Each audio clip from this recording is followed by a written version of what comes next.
Good day, nerds, and welcome to episode 99 of the Nerd Cantina show. And today we've got a Cantina conversation between MarcyKate Connolly and our book reviewer, Megan McCarthy-Biank. And they focus this interview on the most recent work that is releasing on August 25th, and that is MarcyKate's book, Twin Daggers. Now, this is her first book in the young adult genre, and throughout this interview, Megan does a great job having this in-depth conversation with her about her writing process, developing some of these characters, the inspiration for the story, and then some of the differences between writing for middle-age audience, which Marcy has several published books in, and now this first transition into a young adult novel. It's a great conversation. Hope you enjoy it. We're here with MarcyKate Connolly. Thank you so much for taking the time and squeezing us in your schedule. Delighted to. You're in like the final stretch here with your book release. It comes out on August 25th. Thank you for taking the time to meet with us and talk to us about Twin Daggers and your experience as a writer. We'll just jump right to it. So cool. Why don't you start out with kind of going into your background and maybe because I know you have a good amount of published works under your belt. So maybe, in your background and maybe how, what made you decide to jump from children's middle-aged or middle school aged to young adult? Well, that's kind of funny because when I first started writing, I actually thought of myself as a young adult author. I actually didn't see myself as a middle grade author. I kind of fell into it randomly. I'd written a number of books before my first book, Monstrous, was published. And they did not get published, obviously, and that's fine. They were practice novels. And I eventually did finally get an agent with my first book, Monstrous, and we both thought it was YA.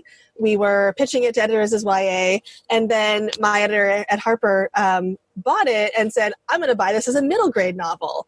And both me and my agent at first were like, yeah, how is that going to work? And, I had this lovely conversation with my editor, and she was totally right. It was a middle grade novel. I just hadn't realized I was writing it as a middle grade. And all I had to do really to make it more middle grade, decidedly middle grade, was age down one more mature plot point in the last third of the book to something else. And made it way more fun. We threw in a sea monster instead. So it ended up being way more fun and inspired the second book as well. So it all kind of worked out. But it was just sort of, I didn't really think of myself as a middle grade author, but I just kind of fell into it. And it makes sense because that was the age that reading was so important to me when I was that same age, that between 8 to 14 range. So I kind of has been my jam for a while, but I actually, after we sold Monstrous, I started writing Twin Daggers then. And that was back in 2012. So this book has been my between contracted projects book for a really long time. Interesting. So I've always kind of wanted to break into YA in some way, shape, or form. Yeah. So been working on it for a while. If you already tried to, and then I was like, oh no, just kidding. Yeah, but I love middle grade, so it totally worked out. It was just wasn't what I expected. So yeah, no, that's awesome. Yeah, because you've got a couple of books that you started the series, and then you've got the sequel to those. So. Is your plate kind of full right now in terms of were you, at what point were you finally, quote unquote allowed to focus on Twin Daggers and releasing that? Because if you started it back then, it's 8 years in the making? Pretty much. Yeah. So it was, I don't remember when I actually sent to my agent. It was 2017 or 18. And then I think it sold in 2018. So it really was the between contracts book pretty much until it sold. And then it was oh, now I can do this. And now it's a contract. So it's officially on my docket. And my plate has been kind of full because the last, it's not a little weird because of the pandemic, but last year I had 2 books out. And then this year I have 2 books out. And next year I'm supposed to have 2 books out. Hopefully still will. That's the plan right now. They're just kind of moving things around. Yeah.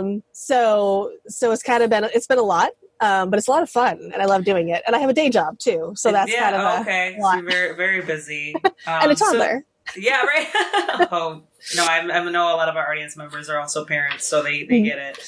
But yeah, so so because you have, you've published a handful of books before, how has this process changed, or maybe your writing process, and I guess maybe from concept to completion with the whole like editing and publishing, phases and all that, like how has it been changed from one, being a young adult focus, young adult audience, and then two, releasing a book in a global pandemic?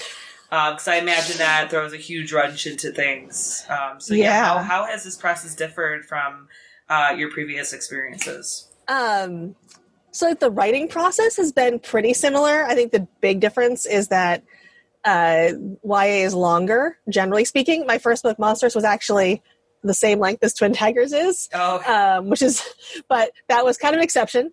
Normally they're like maybe half the size, like 50,000 words versus 100,000 words. So that's a challenge in trying to write a sequel. Like last year I had to write 2 sequels in the span of 6 months. Oh gosh. That was a little crazy making. Yeah. So we had to figure that out because you have to do it. There's deadlines that needs to happen. But that was pretty much the same. It was just you're writing for an older age group. You can do different things, and there's more romance, that's for sure. Yeah. It's Romeo and Juliet reimagining as well. So that's kind of like what you can include for the audience is definitely a difference. Can be a little darker, more blood. Yeah. But that kind of thing. But during the pandemic, a lot of things were canceled. There's all these like conferences and things like that there was at least one that was officially on my docket and a couple others that were tentatively, hopefully going to be on my docket. And then they got canceled. So, and that can be a big thing for promotion to get, booksellers together like BEA and ALA. And I was supposed to go to the Texas Library Association as well. And stuff like that. It really gets you out there. You get to meet those people in person. And that really makes a difference is when you get to meet them in person, they remember you. Yeah, I bet. Hopefully in a good way, right. and associated with your book. And because they're the ones who are out there and literally on the front lines, hand selling or recommending your book. And that didn't really happen. I did some like virtual things, which was great.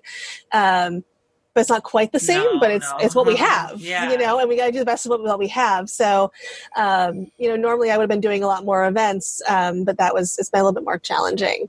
But, planning a virtual launch party, some like Twitter takeovers and Instagram takeovers and things like that instead to try to get the word out there virtually. But as far as like author promotion, aside from not being able to do in-person events, a lot of it is largely the same kind of a thing, putting out information online with like pictures of things, quotes from the book, stuff like that, fun facts about the book, that kind of a thing is still largely the same regardless of the category. You just include different things, basically. So. Yeah, because I guess, young adult versus middle school grade, it's kind of, they're becoming so much more versed in technology than, people in older generations were. And so, I think that's when you find that target audience, I guess it's kind of the good thing about it. It's like, well, they're still on their phones or on the computers anyway, no matter what. So it's easy to reach them, via those different channels. But, no, that's, one thing you said about the, like, challenge with promotion when you can't do those in-person things. Because I think as a reader, or even if somebody who maybe is already a fan of your work, and then they probably like, oh my gosh, she's coming up with something new, I can't wait. And then, that whole process of, seeing like, oh, is she going to be in the area, or what events does she have, or what, anything like that. And it's, and I understand it's probably heartbreaking for for the fans too, who will look forward to it, or who are just like diehards and they, and they miss out on it too. And I think I can imagine how, meeting the author and being able to speak to you directly probably has a huge impact on them as well as especially when they're reading the story. And so, absolutely. You miss that part. You miss like that opportunity for, that extra little like touch, that extra special connection. Exactly. To your work. Yeah. And, it's anybody who's any authors who are releasing their works right now this year, they're all going through the same thing, and it just sucks that you guys have been forced to like get creative. But I think, it's like, it's a weird time for everybody right now. Very much so. Yeah. So it's like, every industry is being so affected, but at least hopefully, ideally you will still be able to sell your books. Like, hopefully. ideally, yeah. I guess, only time will tell if, how the popularity of it, but I think, I don't know. My initial assumption would be that maybe it doesn't hurt too much because they still have the ability to order online or keep up with you on social media and stuff like that. And so, as long as you keep that excitement up, I think that's really important. And I think that's key. And especially for teens too, like when you're promoting YA, you're not just promoting to the gatekeepers like you are for middle grade. Like middle grade, there's a degree to which you're promoting to the kids themselves, but a lot of it is mainly to those gatekeepers, the parents and all of that. Whereas teens are online. They have their phones all the time, like you're saying, like you are also promoting directly to them as well. So you have a little bit more direct access to the audience. And plus a lot of them have jobs. They have like their own spending money and stuff instead of having to like pester their parents, Mom, can you buy me this book type of thing. So there's a little more independence that way. Right. I think if my 12-year-old were coming up to me like, I want this book, I'd be like, yes, absolutely. I know, right? Like, you want to read? Like, yes, this is amazing. I'm just a bookworm, so I would be excited no matter what. I know. My son loves books. Like, he wants to take his books to bed with him, and I love it. Yeah. Except when he starts to rip them, and then you have to take them away, and I feel terrible, but it's like, you can't rip the books. I know, and I'm just, I'm already, like, crafting my son's reading list. Like, nice. As like depending on as he gets older, but and when he like even if I'm busy and he's like, Mommy, I want to read, I'm like, okay, yes, I will drop everything that I'm doing to read to you. And it's definitely something to encourage. Yeah, and I know I get excited about it too. So other than that, like, so you've based this story off of Romeo and Juliet, which is like really interesting, and honestly, I didn't really pick, it wasn't like super strong. Like the reference wasn't super in your face, which is a good thing. It was like almost like I couldn't really tell until, I don't know if I would have picked up on it had I not read a little preview, like a little summary of it before picking it up. But I really enjoyed this book, but it was just like, oh, okay. So so what was the biggest challenge of like offering something new to readers? Or if this is a young adult, maybe they're kind of in that curriculum where they're being introduced to Shakespeare. And I think usually Romeo and Juliet is one of those stories where they're, for high school aged reading.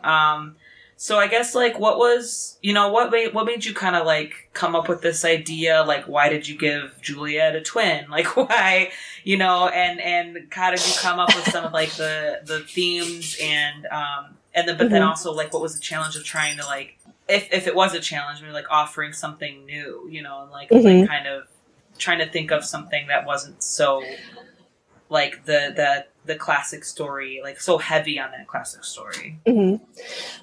So I wrote it because I love Shakespeare. Ever since I was a little kid. I have an older brother he's about 10 years older than me. So when I was like 8, he was in college, and I was the bratty little sister who'd go to his room and steal his books off the shelves. Which is super annoying for him. But I was reading like Midsummer Night's Dream and stuff like that because I was like, oh, fairies, and everything else was like way over my head. Thankfully, it was over my head. But I read a lot of stuff that was probably wildly inappropriate. But I quickly learned that like the really interesting books were like the big books or like the plays and stuff like that. And it really like sparked my imagination, even though I didn't understand all of it. Especially like things that had like hard words. I love books that had words I didn't know because it was like an adventure. I go like have the dictionary and look them up.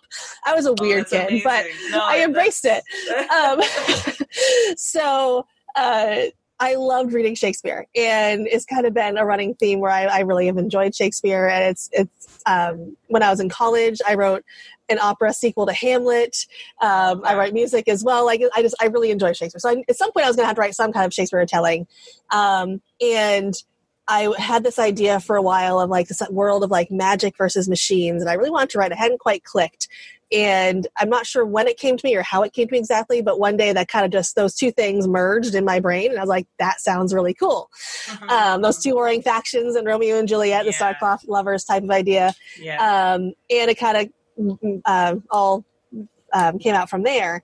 But what I wanted to do was one thing I really loved about Romeo and Juliet was that like teen angst, because when I read it at first, I was like 16 or 17, and I super related to that. I was a very angsty teen, and I totally comes with the territory. It really does, and I really latched onto that. And I was 16 when the Baz Luhrmann Romeo and Juliet came out with Claire Danes and Leonardo DiCaprio, and that like.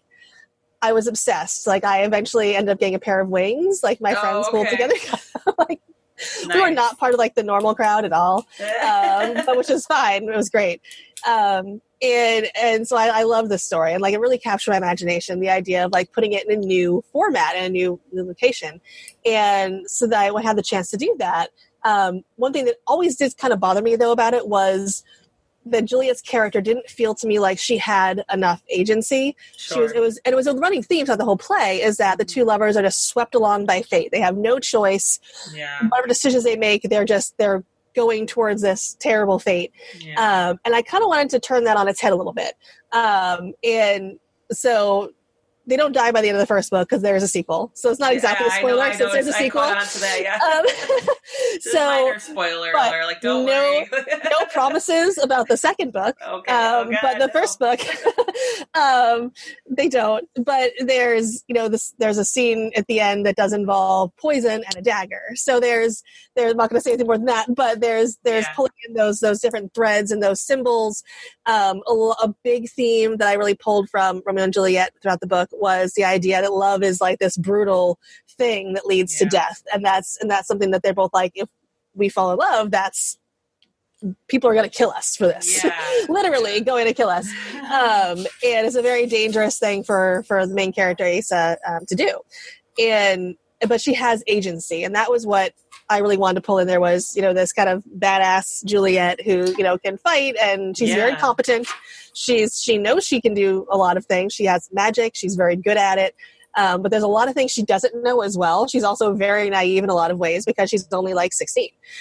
So she thinks she knows everything, and she doesn't. And she certainly finds that out relatively quickly. I appreciated that. No, because it's so funny how, describing Aisa as like, no, you wanted to give Juliet a little more control and a little more like, less reliant on following orders per se, even though like she has to, like her and her sister have to, but they're like, you can tell that they struggle with it, because she's like, they can't stay away from this thing that keeps nagging at them, the thing that they were working on before they got like their apprenticeships. And then once they got their apprenticeships, they're like, no, well, this is your new mission. And then so, they were just, that definitely came across on the page where they're both very competent, and they were both very they're confident too, even though I would say, I don't want to say maybe too confident, but like it's, they're totally overconfident. Yeah, because they're like, oh no, we got this. And then, oh, okay, never mind. You're like, right. No, we messed up. and I think, a lot of people can relate to that, because it's like, you go through a certain point in life and like you become so confident and comfortable in your abilities and what you're able to do. And then like, when you want to keep returning to something, it's too comfortable when you focus on the familiar. And then when they can't stay away from that, the project they were working on, and then the mysterious black door, right? And it's like, I don't blame them, but it's kind of like, you guys, like, you've already almost been caught like a couple times, and it's like, what? Come on! And then it was just so heartbreaking to it's curiosity killed the cat type of a thing. Yeah, exactly. And then it's no, but I do give you kudos to like, even though like. The story is told in first person, but like you really get that pain of her. Like, at first I'm gonna go all over the place, but I enjoyed how Aisa, like, she was not the boy crazy one, and she like wasn't, she's not used to flirting with boys, and she would just like rely on her sister to help her. But then she was just like, oh God, how do I handle this? And, you know, how do I use his, you know, Aro's affection to my advantage? And then she ends up developing strong feelings for him. And I could, you know, as the reader, I felt for her. I was like, well, she's got to keep the big picture in mind. She's got to like achieve the big mission. She's got to keep working towards the big mission. And yes, his affection for her will come into use, and her placement and her kind of like budding romance with him will definitely help serve her purpose. But then it's like, she also knows like this is not going to end well no matter what. And like, you know, she can't possibly be falling for somebody of this sort, you know, and like a technocrat, the guy who's on the opposing side, she can't possibly develop feelings for him, but she does. And so it's like, you know, that's the running theme of like kind of like love versus duty and family loyalty. And it's, you know, and I'll also sprinkle some female empowerment in there too, because like it's like, the idea. And it's just kind of, you know, she's got to keep her head in the game, but she's distracted by this cute boy. But then she's like, well, you know, I need to kind of like stay on his good side. I need to like him to stay interested in me in order to like continue towards that big picture. And it's just, I felt conflicted for her. Like I was, and then she has to, you're supposed to. Like, good job. And then she has to pretend that everything's okay at home. Like, you know, like nothing's, you know, like, oh, it's just, everything's fine. Like my sister's not in trouble. Like she, totally not in trouble. Yeah. Right. Like, oh, everything's cool. No, business as usual. So I guess there was a couple different ways that you could have gone with the female protagonist, excuse me.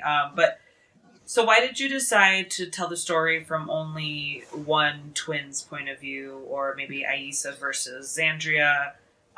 You know, maybe why didn't you decide to like maybe flip the story in between the two of them? I toyed with that idea at first, but I really liked Aissa's character. Like, I think I related to her a little bit more. That feeling a little naive type of a thing. Like, when I was a late bloomer when I was a teen. So I kind of felt for that. And that was more like, I knew that experience very well. Right. Not the whole manipulating a boy, but the feeling like, what am I doing? Kind of a thing. Whereas Xandria is much more of the flirt, is much more of a flirt. Right. So I think I related to her more. Also, when I was growing up, I always wanted to be a twin. When I was a little kid, I used to like have this imaginary friend named Sally who was totally my twin. So that was for you to live it out almost. It was totally like a way for me to live it out. Absolutely. Wish fulfillment right there. So I just felt like it worked best for the story in my head anyway. Readers certainly may feel differently. But since the story is so much about a sisters, but also the Romeo and Juliet retelling, so that the space for them to be the focus. Also, plot-wise, there's things going on with Xandria and her own flirtations that, if we were in her head, would be major spoilers. Yeah, that's so, true.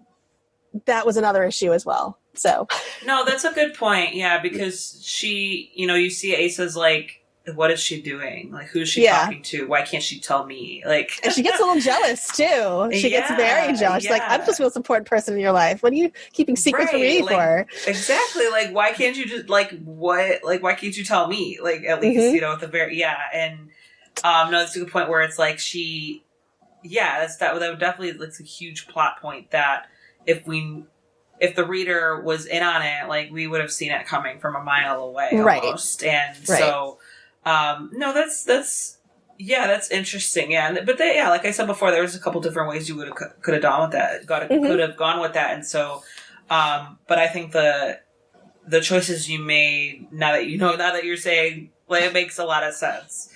So what, you kind of touched on this before. What was like writing from a teenager's point of view? What was like the most challenging part of it? I think probably keeping the voice straight, especially since I was also writing a lot of middle grade at the time, where the voices are not the same. So I feel like that was probably the most challenging part, was getting back into that headspace of a teen versus a middle schooler. It did help that I write fantasy primarily, so everything I was writing was like second world and involving magic, not like it was going from contemporary to this. So that kind of helped. But I have like specific playlists for each book to kind of get me back like into that world.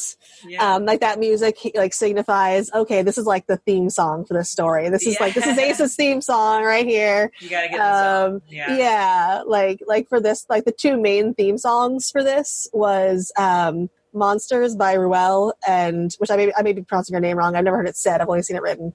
And Uprising by Muse. That was those theme songs. And there were other songs too, but those were like the two were like, if I listened to those, I was like back in her head. That's interesting. So. I think that's probably like a common writing tactic to especially for authors who are working on different projects simultaneously. It helps a lot. And so those songs, you just kind of get in the zone and you'd be like, all right, it's time to switch the voice back to angsty teen. And exactly. Angsty teen music, angsty teen voice. No, that makes so much sense.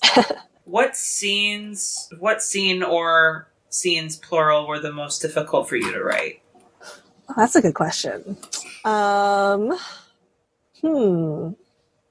think honestly is probably the kissing scenes, because I feel very like weird writing a kissing scene. I don't know why. Probably because I've been like writing so much middle grade where like there just really isn't much kissing. Maybe, like some hand holding here and there. So that was a little bit like, oh God, who's gonna read this? Like, it's not like that bad either. It's really not. But I'm like, it's pretty innocent. Is my editor gonna be like, that's not, no.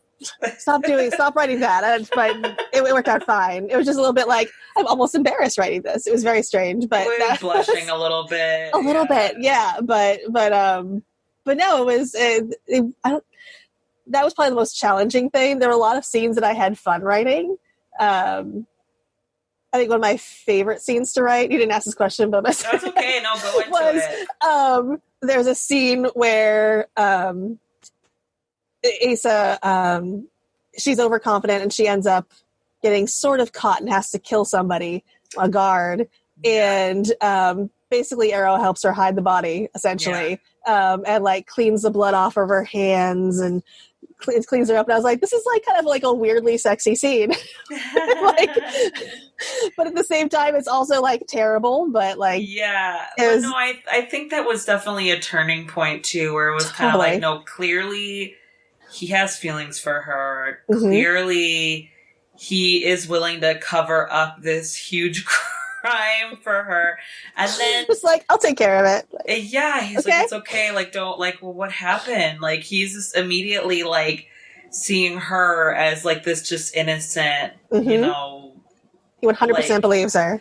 Yeah. And it was so like, it was like, it's so funny how, you described that. It was like, it was kind of endearing. I was like, oh my God, it's funny. I think I've talked about this with my husband before. I was like, I don't think I could rely on him to help me hide a body.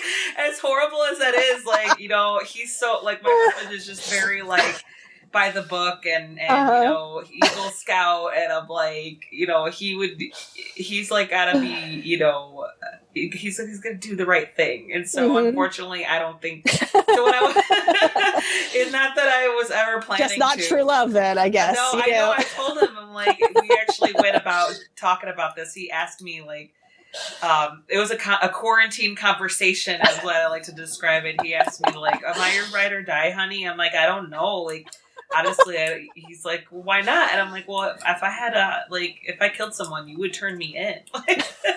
And he was like, yeah, but why doesn't that mean I'm not your ride or die? And I'm like, I'm pretty sure that's exactly what that means. Yeah, I think it is. Yeah. Right? And it's like, I was like, honey, I love you to death. And I know that you would be there for me, but I canlike, you'd hold my hand in jail through the bars. I know, exactly. Like he would visit me.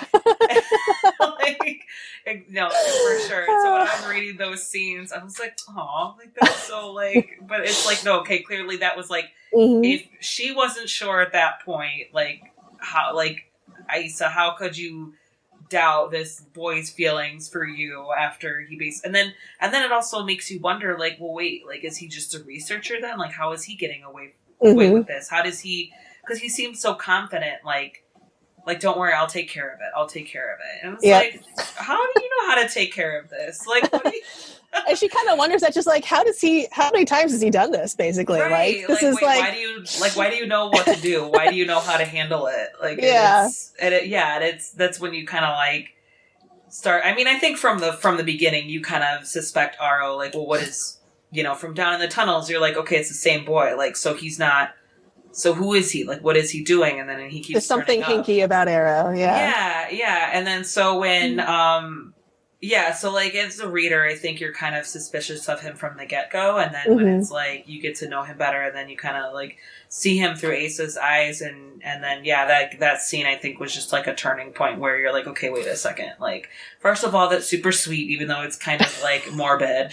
It's so weird. It's very on brand for me. Very dark, but also very sweet in a weird sort of way. Yeah, but I think it's funny how, it was, I could see how that was fun for you from, going to writing mostly focused on, like, the younger age appropriate literature, but then you kind of, like, you get a little more free range to like, go there with an older audience. And so, no, I imagine I could see why that was, like, fun for you. And then even when you were talking about how, you feel awkward, like, writing the kissing scenes and stuff, even though it was, like, totally innocent, and it was like, it's not a big deal at all. I know, and it's like, some readers are suckers for that, like, you get into it and you're just like, oh my god, like, and then, but it's so funny because I think, when these characters live in your head for so long and then you feel so attached to them, and then you're like, wait, this is a private moment. Like, that's exactly what it feels like, oddly voyeuristic, and it's like, I'm literally the god in their world. It's fine. Yeah. But, that's exactly what it is. It lived in my head for so long that, and, one of the things we did through when my book sold is we added more romance, because romance didn't happen until, like, they didn't kiss until much later in the book initially. So we added some more of that in there. And that was like, kind of like, we've been working on this for like 6-7 years at that point. Like, this is fine. This is not a big deal, Marcy. You're being ridiculous. Like, maybe you just need baby steps for yourself as a writer. I know. I think so. Handle a little bit at a time. Like, I'm not going to new adult anytime soon. That's for sure. No. So did you, like, maybe you leave those scenes for last, or just say, wait, I'm gonna try to get at least 3 kissing scenes in this. Like, it's like. Like, it's there is more kissing in the second book too. Oh, okay. There we go. So you're becoming. I'm getting more practice. Yeah, a little bit. It's okay. It's like we love it. We love it. So let's see. So some of your other books, kind of, you pull inspiration from, like, Frankenstein, I think, and, like, the Brothers Grimm. Yep. So what kind of, like, you kind of touched on this before, because you're just a huge bookworm from the get-go. Like, what kind of makes you gravitate towards pulling inspiration from, like, other stories? Because I imagine, being original is so difficult and so challenging. But I think there's also that fun part, and which is also challenging, of, like, drawing from other works and seeing what you could where you could go with it. So, like, kind of, like, explain that process and, like, what made what causes you to kind of, like, gravitate towards maybe drawing inspiration from those works? Well, I think the first thing is that I like dark stories. I kind of always have. So things that are kind of weird, a little dark, I really have always enjoyed that. And that kind of is what drew me initially to, like, the Grimm's fairy tales. Like, I enjoyed Disney-fied one as well. But the Grimm ones were always my favorite because they were a little darker, a little, like, meatier, little different things on there at the end. The happy endings definitely had a bit more of a twist than they did the Disney ones. I'm always tied up with a neat bow. And I always gravitated toward those. And I think it's, like you said, it's hard to be original. It's almost impossible in a way because, they like to say that there's only, like, 6 plots in the world. So there's always this, like, you're going through one of these archetypes, and there's characters and archetypes, and to make things, your original spin, you have to kind of turn them on their head or do different things with them or set them in different roles and different places and different times, or different, fantasy worlds, and invent the magic and the setting and the things around them that impact the characters and make them do those things. But there's also a debate on how many plots there are. I've heard there's only 6 plots. I've heard there's 36 plots. So, and there's a whole bunch of numbers between. You ask one person, it's 7. Somebody else is 10. So it just depends on how far you divide them. Those basic kind of archetypes. So it can be tricky, but at the same time, it's just you kind of have to pick and choose what you want to use. For example, my first book, Monstrous, it was sort of a mashup of Frankenstein meets the Brothers Grimm, but not a retelling of either of those things. It was really just pulling bits and pieces together for inspiration. It's about a fantasy novel about a girl who's reborn as this monster. And she has wings and cat's eyes and claws and a tail and different patches of different colored skin, because her father has put her back together essentially after she was killed by a wizard. And it took a number of tries to get her there. So she's this monstrous creature, and her mission is to go and get revenge on this wizard and save the girls in the neighboring city. So neither of those things is a direct plot retelling of a fairy tale or Frankenstein, but it pulls the themes in from those things. The world is very feels like a fairy tale. She has a book of fairy tales. She walks around that actually has a history, as it turns out, and reads all the time. And that's kind of, it's pulling that inspiration a lot of the time from mood and setting the scene and giving it that kind of a feel. And fairy tales definitely influenced me heavily when I was younger. So that's definitely been a really big influence my middle grade books, especially. I think with Twin Daggers and other young adult books that I have worked on, they're now my in-between contract books. Pulling those inspiration from those darker stories or tragedy in this case, but also some moments of comedy and lighter moments in the romance, that pulling the inspiration from those things it's kind of in our cultural consciousness, whether we want to or not. If we've read them or we've seen a movie about it, it's influencing us in some way, shape, or form, because it's kind of this thread throughout, American media and books and movies and all of that. So kind of impossible to get away from. It absolutely is. And that's what I think of. I'm a huge, I read a lot, and the other day my husband asked, would you ever want to, or would you ever write something? I'm just no. I don't. There's millions of stories out there, and it would just, not I don't think I could do something if I wanted to, but I'm just I guess I just haven't.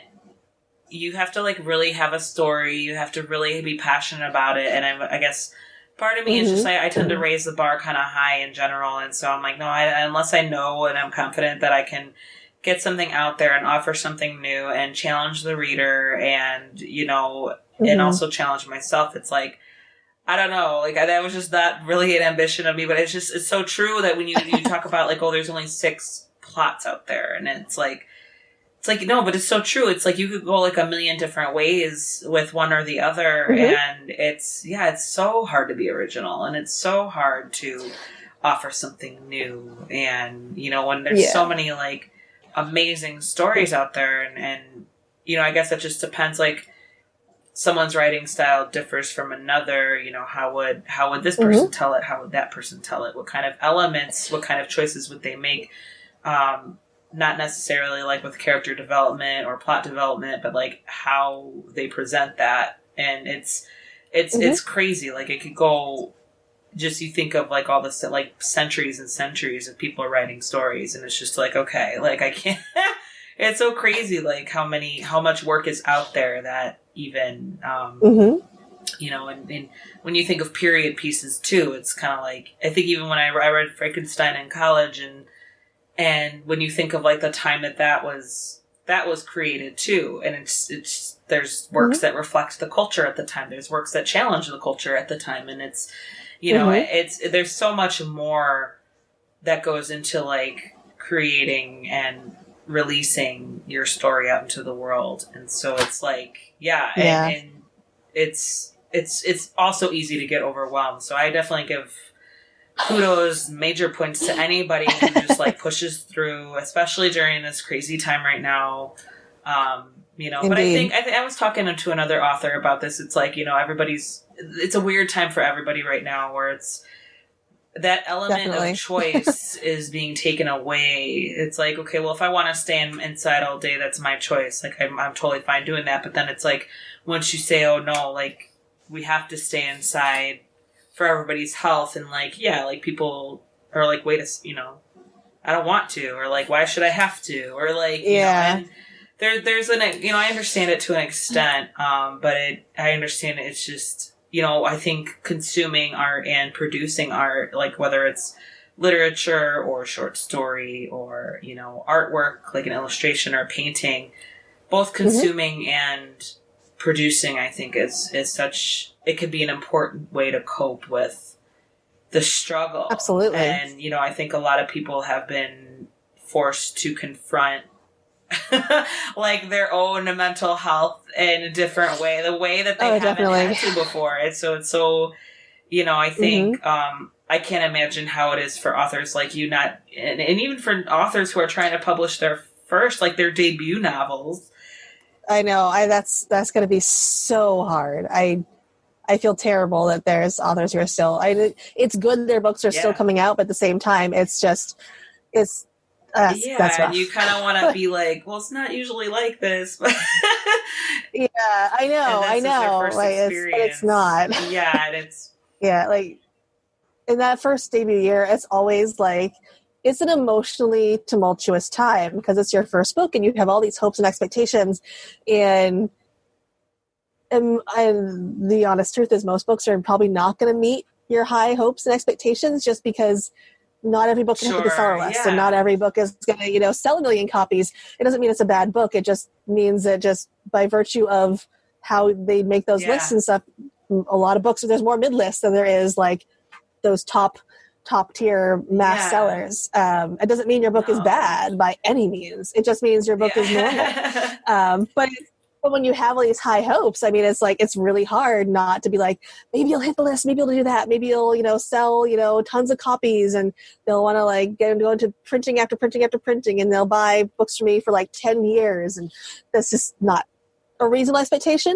but like, you can't help but kind of hope that like wild, crazy things will happen, and that's going to be so much harder in this year when like everything's up in the air. You can't even really have an in-person event. And my first book, it came out in the winter, and there was like this massive snowstorm. So they shut down the T and the subways in Boston. And my whole plan had been to like that day, go into Boston and go to all the bookstores and sign copies of the book.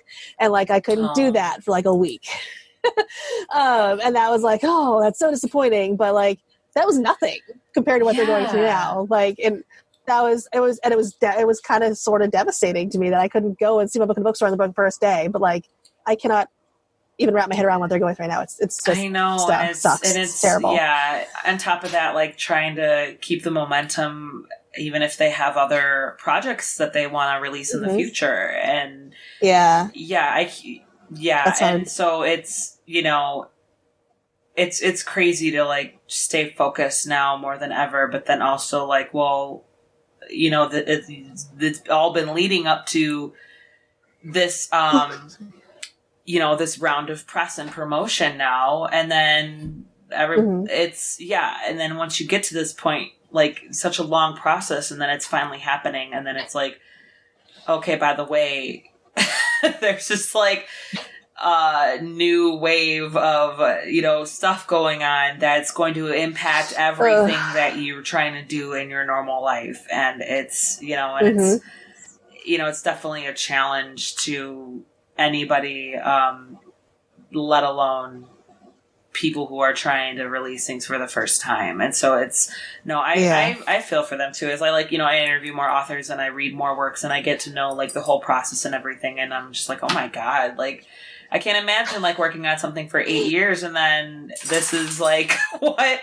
It's like, okay, now it's time, it's go time. Oh, but a lot of it's going to be virtual. Can't leave the house that much. Like a lot of it's going to be virtual. And I mean, I will say I'm pretty lucky because I've worked from home for my day job since 2013. Okay. So like working from home, I've been used to. And so that part hasn't been like a mentally challenging thing for me. The challenge for me has been having my toddler home. No, I know it. That's been a challenge. They just opened up daycares where I live about a month ago, and we put him back in, but like the numbers starting to rise again. So it may not last more than a couple weeks. So we'll find out. But that's what we get into. It's like, what are you gonna do? Like it's what all parents are facing. It's a hard decision for everybody, and it really is. It really is. Because my son, he's about to start preschool. Well, he's supposed to, and we're just like, well, I guess we're just gonna see how it goes. And I'm lucky that, you know, like I get to work from home part-time, and I'm lucky that my parents are retired. They can step in, and we can still try to save money, but it's ridiculous. And then it's so uncertain. And I think that's a huge struggle for a lot of people too, not just parents, but just in general, like everything is so uncertain, and you know, especially people who've already had like mental health issues and who've been challenged with trying to cope. Doubly hard. You know, and so that's you know, that's why I appreciate reading stories. And I you know, I'm definitely biased, but like people who struggle with mental health, I just like encourage to pick up a story or pick up a work. You know, maybe don't feel pressure that you have to be productive, or maybe you could, you know, you can consume it. You consume somebody else's productivity, and it's reading a story like allows you to just escape into a world and get into the mind of a character and either relate or you know, have comfort knowing that like either you're not alone, or look, this person's more messed up than I am. Like, you know, there's a lot of different ways that you maybe that's not bad way of looking at it, but I don't know. Like, there's just a lot of different ways that you could look at, you know, when you pick up a book. But I think a lot of it is, you know, you have to find a page turner too, which I enjoyed about Twin Daggers. It was like I think a lot of, you know, stories tend to do a lot of front loading at the beginning of like the background and setting up the world, but then once you kind of like get into it, then the action kind of picks up towards the end, and then you're just like what are you gonna do? Like, come on, Issa, like, come on, like, okay, and then I gotta get out of this, and then it's, you know, and then you're just like, oh my gosh, like it's I just remember a bunch of things were going through my head while reading this, and I was like, it's like, okay, but then it was so funny because I didn't know yet that there was a sequel planned, and so when I was like, I was reading it on my Kindle, and it was like, okay, my Kindle says I have 8% left. How is she going to wrap this up in like 12 minutes? Like, I don't understand. And so when I realized, I was like, I closed the book and I'm like, wait, no. And it was like so open-ended. And then so I was like doing more research, and I was like, okay, all right, good. Like, there will be a sequel. There'll be a sequel. And I'm excited for that as well. And then you said you're on track to release it as planned. That's my understanding. As far as I'm aware, it should be out. The plan is next end of summer, fall. Is what we're still planning on. Gotta so wait a whole year. Okay. I know. That's okay. That's how it goes. You gotta like keep your readers on their toes and everything. And you know, you gotta give yourself time too. I need time to write them. Right. That's the hard part, you know. Because like last year, like I said earlier, I wrote 2 sequels in 1 year, which was like nuts. But it was necessary because I had, you know, 2 series going at the same time. Though now one of the sequels was pushed off a few months later than it initially was planned. But that's kind of nature of the business. That happens a lot. You have to put your butt in the chair and get stuff done. And there are like things like we were just talking about that are not in your control, and dates get pushed back, deadlines get pushed back, or you know. I usually get back only when I ask for them for the deadlines. But I hate to have to do that, but every once in a while it's necessary. No, exactly. And it's, you know, you want to do it right. And you don't want to miss out. That's exactly it. You want to do it right. You want to do it how you planned it. And sometimes it's like if the deadline gets pushed back, then, you know, I don't know. I love meeting deadlines too, but at the same time, it's like, no, if something's important, something's close to you, and you have something in mind that like how it's supposed to be, then it's like you got to do what you got to do, and the rest of us have to just deal with it. So do you have a bunch of sequels like a bunch of projects that you're working on now in addition to the sequel as well? Or, okay. Oh, yes. Always. I actually have like 4 projects that are unsold right now in the works. Like I am in the fortunate position of having been able to work from home for my part-time day job in writing since 2013. Like I've been able to be between deadlines relatively productive for like writing option book proposals and stuff like that, because now soon both series will be completed. We'll pitch them more stuff. So I have, a middle grade proposal that's going out soon. I have a young adult one that I'm revising that it's not ready to send out yet. It's not time to send it out yet either, but I will have that ready to go once it is. I have a collaboration project I'm working on with another author that we're about to go on sub with soon. It's a middle grade sci-fi X-Files-y thing, which is exciting. We're hoping it sells. We'll see. And I had an idea for a kind of weird dark picture book. So I have that, like a first draft that's probably way too long because writing short is not my forte. So that may never see the light of day. We'll see. But I have a lot of random things. That's okay. And there's another like full YA project that I have. It's like a sci-fi that's been my between contracted books project that's not quite ready to send out, but there's that too. So I have lots of random irons in the fire. Yeah, no, but that's okay because then it's like, maybe you get a break or you're just like, oh, wait, all these projects are out in the world now. Oh, and now I can finally get to this one. Like, it's exactly what it is. And like my reward for finishing one project is I get to work on this other one. Which is purely writerly problem. Oh, I can do this other work now. Right? Like, great. I'm so excited. Now I can still be busy. And I know. It's kind of ridiculous, but it's fun. It is I love rewarding. Yeah, because then it's like, it's another story that I had in my head for 8 years. Like, it's exactly. coming through. But no, I mean, if that's how it happens, then we enjoy when authors are, keep giving us stuff to enjoy. So it's definitely not. Hopefully people keep reading them. That's the thing at all. Just you do you. So I do want to be respectful of your time. So I'll just ask one last question. So like what? Oh, that went quick. I know, right? I know. I was looking at the time. I was like, oh, okay. So what can readers look forward to in the sequel? Obviously, try to be spoiler free, but if and if you still have to have some uncooked ideas, they can look forward to the cover for one, which I'm currently sitting on like 3 unrevealed covers for various projects, so it's just like killing me because they are all amazing.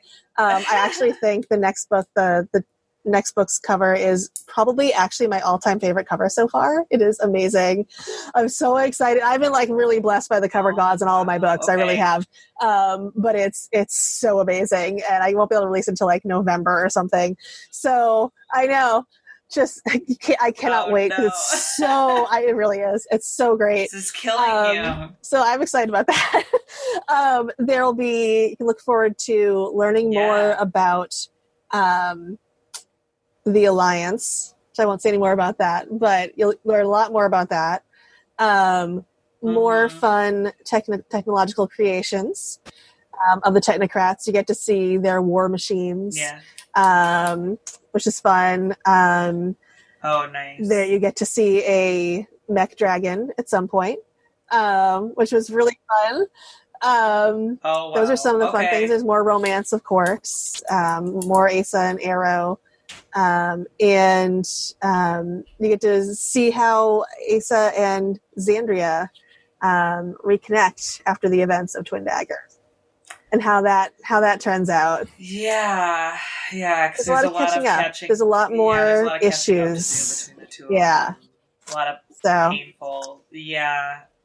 Oh God. Yeah, because you even saw that towards the end where Xandria had missed quite a bit of revelations going on, quite a bit of like truths, and that's also kind of like a running theme of like things are not as what we seem, or we've been fed one part of the story this whole time. And no, I was wondering about that too. It's like, oh God, poor Xandria, she's got to like, and then poor Asa has to fill her in, And, and of course their personalities are quite different. So I imagine it's going to be a challenge for them to see the other point of view. And there is a lot to unpack. There's a whole book's worth of things to unpack, actually. Yeah. Oh no, I'm excited. I'm very much looking forward to the sequel. Now, is it gonna? It's just a duology. Or do you know if it's going to have?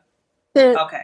Right. There will be. Let's paint it will be tied up. The story will be tied up at the end of the next book. So good. No, I always say this. Like, I hate. I'll pick up a great book and I'm like, oh my, and then I don't realize that it's a trilogy, and then the third book hasn't been released yet. It'll be driving me nuts. I'm like, I should really stop doing this to myself and like look at release dates before I start, or just look at the author's it's hard work because before I start this book, but it's like, because that's kind of the nature of the beast, is like a book a year is what is kind of the norm when you're writing like a trilogy, because just publishing timeline as well as like the time the author needs to actually like make the book. It's a very it's one of those things that like technology can help in a lot of ways, but like your creative process cannot be replaced, and that's it takes what it takes. But like if people don't buy the first book or the second book, that third one might get canceled, and like that happens way more often than you think. Even though it's like it's a commitment to read it, and I totally get that. But like if you don't buy them, then they may not finish it. Like there's one adult book that I read years ago that I'll never forget, and I'm still angry about this. That there was this book, and it was I think it was a 3-book series, supposed to be a 3-book series, and I had the second book. At the end of the second book, it was like this action adventure book, and the main character literally jumped off a cliff into the abyss at the last page, and then they canceled the series. And I'm like, are you kidding me? Like, no. What the heck? I think I was probably the only person who bought the second book or something, and I was like, you've got to be kidding me, because I love the story. And I'm like, what? Like, literally, like, that was like literal definition of cliffhanger right there. Yeah. So that really that's stung. Horrible. It's like book hangover. Yeah, like I have to make up my own like idea of what's going to happen. So of course I read it and I immediately was like, oh, when's the next book going to be out? And then I found out like 2 weeks later the series was canceled. You've got to be kidding. It was awful. Oh, no. I was so annoyed. That's horrible. Oh my god! What I don't remember the name of the book. I just remember it was kind of like a generic action adventure book in like the vein of like I can't remember the name of the book. It was kind of like a Dan Brown type book. It was not Dan Brown. It was obviously, since he writes whatever he wants. It was somebody who was like kind of like in that same like action adventure thriller type vein. And it was over 10 years, probably like 15 years ago that I read this book. So it was a long time ago. Okay. So I'm just like wondering, like, if I want to pick it up, knowing what I know. I should write it down. I don't remember offhand though. I feel like the author's last name was Riley, but I could be making that up. I don't know. But I was so disappointed. Yeah. Well, if it's it was so heartbreaking, and that's it's just like, dude, really? So yeah. Well, at least I think you keep yourself busy, and hopefully you've already got like a solid fan base to where you have people who are like will be loyal and help you. If you come to any challenges in terms of keeping public interest, I'm like hoping that at least your established works. I hope so. Like, duologies are a little better too, like because you at least have just like 2 books. It's a smaller commitment. Though I do have an idea for like a trilogy that's a sci-fi trilogy that I'm hoping someday, fingers crossed, will get published. But we'll see if that like sci-fi and a trilogy right now is probably like the kiss of death in young adult. But so probably won't sell anytime soon. But maybe someday. No, keep challenging yourself. Keep doing it. And, exactly. And if it takes 10 years, so be it. Like honestly, I don't. Yeah, I don't. No, definitely not. Regret, doing it. That's one thing I find in anything in life. Like if you're honest with yourself, you hold yourself accountable, and you know what's at stake. You know what it takes already. You're not. I mean, chances are, even if it doesn't sell, I'll write the trilogy just for myself. So between contracts because I super want to write it. So there you go. Yeah, and that's fine. That's fine too. Well, thank you for having me. But okay, thank you so much, MarcyKate, for taking the time. Yeah, I know we've. I really enjoyed this book, and I really liked how it kind of drew upon inspiration from the Shakespeare classic. I think anybody who's so many people are familiar with Romeo and Juliet, and you you don't shove it down our throats, which I appreciate. So you definitely were very original in what you imagined the story might be like if Juliet actually had control over herself and her fate to an extent anyway, and if she had a twin, and if this world was set in lots of what ifs, machines, which I thought. But yeah, exactly, and I liked it. I really enjoyed it a lot, and so I'm really excited to push the review out, to push this interview out, and hopefully that our audience enjoys getting to know you and your previous works. And I'm hoping that our middle, maybe parents of middle school aged kids will explore your other works as well. And and then we'll look, you'll have to keep in touch so that anytime you need a boost for other upcoming works. That's awesome. That would be great. And thank you so much for reading, and thank you so much for having me. This was a lot of fun. I really appreciate it. All right, thank you. We hope you enjoyed that conversation with MarcyKate Connolly, and we hope you're inspired to go pick up Twin Daggers on August 25th, or if you're listening to it after that point, go pick it up at your local bookstore or wherever you tend to shop. You can find links to all of Marcy's social media and links to purchase her books over at thenerdcantina.com/show99. And as always, we want to thank you for listening to the Nerd Cantina show. Please stop by over at the Cantina, over at our closed Facebook group. You can find us at thenerdcantina.com/community, or you could just seek us out on Facebook and join the group, join the conversations. Let us know what you think. Thanks again. We'll talk to you next week, nerds.